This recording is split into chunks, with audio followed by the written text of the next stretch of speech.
Canada, as I don't need to tell you, is in competition for capital with the rest of the world. Tax is a consideration, but how do you persuade investors to invest into a country where the forecast at the moment is for decline rather than growth? Ian, I'm sorry to correct you. The forecast is for growth. The forecast of the IMF, which came out literally weeks ago, is that Canada will grow at the second fastest rate in the G7 after the United States. It's not growing under that forecast at a rate that we're satisfied with, or I think Canadians would be satisfied with. So it's not decline, it's growth. Yeah. First point. Well, it's an important distinction. What we need in this circumstance is you do need several things. Tax needs to be competitive. We are more than competitive.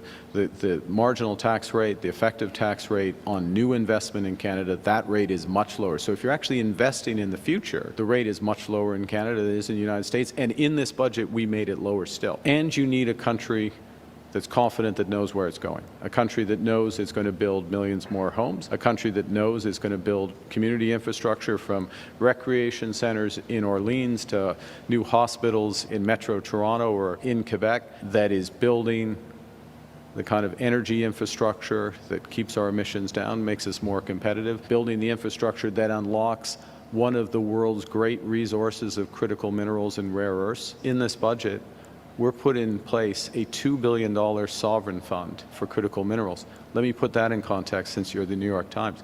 That is as big as what the United States and Australia put together with deserved fanfare, a big announcement in the Oval Office a few weeks ago. We're doing the same again, and we're doing it right here because we have the minerals right here. All of that helps create it.